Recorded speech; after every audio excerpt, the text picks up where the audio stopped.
Hello दोस्तों, कैसे हैं आप सब। स्वागत आप सभी का ब्रेकिंग न्यूज चैनल में। तो आइए जानते हैं देश दुनिया की महत्वपूर्ण और काम की खबरों को। पर वीडियो में आगे बढ़ने से पहले इस वीडियो को एक छोटा सा प्यार भरा लाइक जरूर से कर दीजिए। तो चलिए जानते हैं आज की पहली बड़ी खबर। पीएम मोदी पाकिस्तान बॉर्डर के पास लोंगेवाला पोस्ट पर पहुंचे, जवानों संग दिवाली मनाई और उन्हें मिठाई बांटी। पीएम ने कही ये 10 बड़ी बातें। जी हां, प्रधानमंत्री नरेंद्र मोदी ने हर साल की तरह इस साल भी जवानों के बीच दिवाली का त्योहार मनाया। पीएम मोदी दिवाली मनाने के लिए राजस्थान के जैसलमेर स्थित लोंगेवाला पोस्ट पर पहुंचे। यहां पर उन्होंने जवानों को मिठाई खिलाकर रोशनी के इस पर्व को मनाया। वहीं लोंगेवाला में पीएम मोदी ने जवानों को संबोधित किया। इस दौरान उन्होंने चीन और पाकिस्तान को दो टूक जवाब देते हुए कहा कि भारत की नीति समझने समझाने की है, लेकिन आजमाने पर प्रचंड जवाब दिया जाता है। पीएम मोदी ने कहा, आतंक के आकाओं को घर में घुसकर मारता है भारत। जब तक आप हैं, देश की दिवाली इसी तरह रोशन होती रहेगी। प्रधानमंत्री नरेंद्र मोदी की भाषण की 10 बड़ी बातें।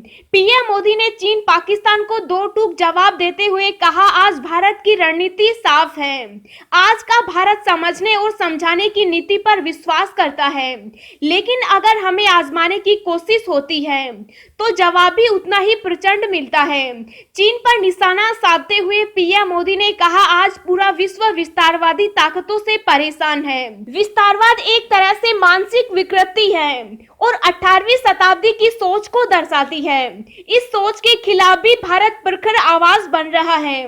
पीएम मोदी ने कहा, आज दुनिया ये जान रही है, समझ रही है कि ये देश अपने हितों से किसी भी कीमत पर रत्ती भर भी समझौता करने वाला नहीं है। आज भारत आतंक के आकाओं को घर में घुसकर मारता है। भारत का ये रुतबा, ये कद आपकी शक्ति और आपके पराक्रम के ही कारण है। प्रधानमंत्री मोदी ने कहा, हिमालय की बुलंदियां हो, रेगिस्तान का विस्तार हो, घने जंगल हो या फिर समंदर की गहराई हो, हर चुनौती पर हमेशा आपकी वीरता भारी पड़ती है।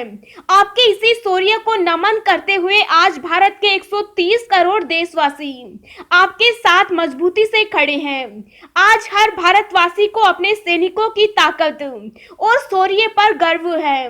प्रधानमंत्री ने जवानों से 3 आग्रह किए। पीएम मोदी ने कहा, आज के दिन में आपसे 3 आग्रह करना चाहता हूं। पहला, कुछ न कुछ नया करने की आदत को अपनी रोजमर्रा की जिंदगी का हिस्सा बनाइए। दूसरा, योग को अपने जीवन का हिस्सा बनाइए। तीसरा, अपनी मातृभाषा हिंदी और अंग्रेजी के अलावा कम से कम एक भाषा जरूर सीखिए। पीएम मोदी ने आत्मनिर्भर भारत को लेकर कहा, मैं आज देश के नौजवानों से देश की सेनाओं के लिए निर्माण करने का आह्वान करता हूं। हाल के दिनों में अनेक स्टार्टअप सेनाओं की जरूरतों को पूरा करने के लिए आगे आए हैं। डिफेंस सेक्टर में नौजवानों के नए स्टार्टअप देश को आत्मनिर्भरता के मामले में और तेजी से आगे ले जाएंगे। लोंगेवाला में पीएम मोदी ने जवानों से कहा, दुनिया की कोई भी ताकत हमारे वीर जवानों को देश की सीमा की सुरक्षा करने से रोक नहीं सकती। दुनिया का इतिहास हमें ये बताता है कि केवल वही राष्ट्र सुरक्षित रहे, वही राष्ट्र आगे बढ़े जिनके भीतर आक्रांताओं का मुकाबला करने की क्षमता थी। पीएम मोदी ने कहा, देश की सरहद पर अगर किसी एक पोस्ट का नाम देश के सबसे ज्यादा लोगों को याद होगा, अनेक पीढ़ियों को याद होगा, उस पोस्ट का नाम लोंगेवाला पोस्ट है। इस पोस्ट पर आपके साथियों ने शौर्य की एक ऐसी गाथा लिख दी है जो आज भी हर भारतीय के दिल को जोश से भर देती है। प्रधानमंत्री मोदी ने जवानों से कहा, सीमा पर रहकर आप जो त्याग करते हैं, तपस्या करते हैं, वो देश में एक विश्वास पैदा करता है। ये विश्वास होता है कि मिलकर बड़ी से बड़ी चुनौती का मुकाबला किया जा सकता है। पीएम मोदी ने कहा, आप भले बर्फीली पहाड़ियों पर रहें या फिर रेगिस्तान में, मेरी दिवाली तो आपके बीच आकर ही बनेगी। आपके चेहरों की रौनक देखता हूँ, आपके चेहरे की खुशियां देखता हूँ, तो मुझे भी दोगुनी खुशी मिलती है। कोरोना के बढ़ते मामलों पर काबू पाने के लिए क्या दिल्ली में फिर लगेगा लॉकडाउन? जाने क्या है सरकार की तैयारी। जी हां, देश की राजधानी दिल्ली में कोरोना का कहर लगातार बढ़ता जा रहा है। हर दिन यहां रिकॉर्ड केस दर्ज किए जा रहे हैं। इसके साथ साथ मौत का आंकड़ा भी तेजी से बढ़ रहा है। दिल्ली सरकार दिवाली के बाद भीड़ को नियंत्रित करने, सोशल डिस्टेंसिंग का पालन कराने और मास्क लगाने को लेकर सख्ती बरतने जैसे कोविड-19 रोकथाम संबंधी एहतियाती कदम उठा सकती है। सूत्रों ने कहा कि दिवाली के बाद होने वाली दिल्ली आपदा प्रबंधन प्राधिकरण की बैठक में सरकार बाजारों का समय कम करने और भीड़ इकट्ठा होने से रोकने जैसे अन्य कदम उठा सकती है। मुख्यमंत्री अरविंद केजरीवाल ने डिजिटल संवाददाता सम्मेलन में कहा कि दिल्ली सरकार कई एहतियाती कदम उठाएगी और उम्मीद है कि अगले 7 से 10 दिन में कोविड-19 के मामलों में कमी आनी शुरू हो जाएगी। उन्होंने कहा, कोरोना बढ़ रहा है, मैं हालत को लेकर चिंतित हूँ। दिल्ली सरकार स्थिति को नियंत्रण में करने के लिए अगले कुछ दिन में कई एहतियाती कदम उठाएगी।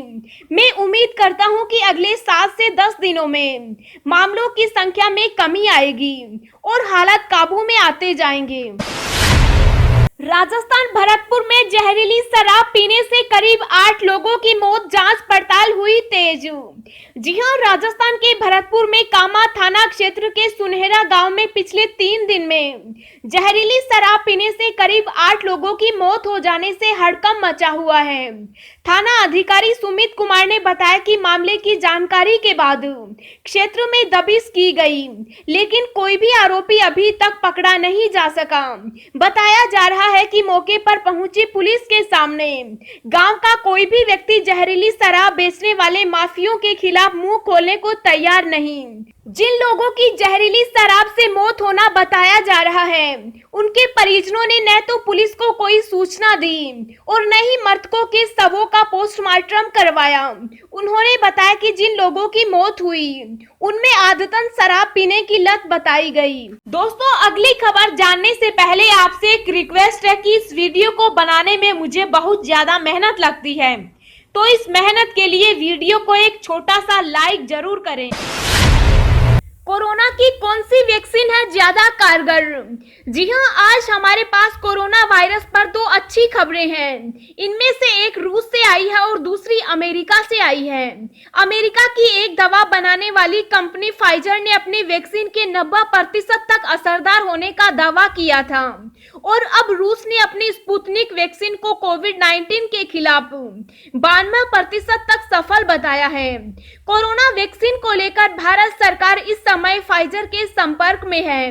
इस वैक्सीन की खबर आने के बाद से दुनिया भर के शेयर बाजारों में 208 लाख करोड़ रुपए से ज्यादा का बिजनेस हो चुका है और ये आंकड़ा लगभग भारतीय अर्थव्यवस्था के बराबर है। नई वैक्सीन को लेकर अमेरिका में एक राजनीतिक विवाद शुरू हो गया। अमेरिका के राष्ट्रपति डोनाल्ड ट्रंप का आरोप है कि ये खबर जानबूझकर रोकी गई ताकि राष्ट्रपति चुनाव में उन्हें इसका फायदा न मिल पाए। अमेरिका के उपराष्ट्रपति माइक पेंस ने दावा किया है कि इस वैक्सीन को तैयार करने में उनकी सरकार ने भी मदद की थी। यूपीआई का करते हैं इस्तेमाल तो इन बातों का रखें ध्यान, कहीं हो न जाए फ्रॉड के शिकार। जी हां, पिछले कुछ समय से भारत में डिजिटल पेमेंट में इजाफा हुआ है। वहीं ज्यादातर लोग डिजिटल लेन देन के लिए यूपीआई का यूज करते हैं। यूपीआई के इस्तेमाल से आपको साथ में कैश नहीं होने पर भी परेशानी का सामना नहीं करना पड़ता। हालांकि जैसे जैसे डिजिटल लेन देन बढ़ रहा है, वैसे वैसे ऑनलाइन धोखाधड़ी के मामलों में भी तेजी देखी जा रही है। ऐसे में आज हम आपको सुरक्षित लेन देन के लिए कुछ जरूरी टिप्स बताने जा रहे हैं। इन बातों का ध्यान रखकर आप ऑनलाइन धोखाधड़ी का शिकार होने से बच सकते हैं। बिना सोचे समझे एप्लीकेशन न करें डाउनलोड। आजकल ऑनलाइन फ्रॉड करने वाले एप्लीकेशन के जरिए भी आपकी निजी जानकारी ले लेते हैं, इसलिए बिना सोचे समझे किसी भी एप्लीकेशन को डाउनलोड न करें। उसके बारे में पढ़ें और उसके बाद उसे डाउनलोड करें। फिशिंग अटैक, फ्रॉड करने वाले आपको एसएमएस के जरिए अनधिकृत भुगतान लिंक भेज सकते हैं, इसलिए किसी अज्ञात संस्था से किसी भी फाइल को डाउनलोड या खोलने से बचें। किसी को न बताएं यूपीआई नंबर।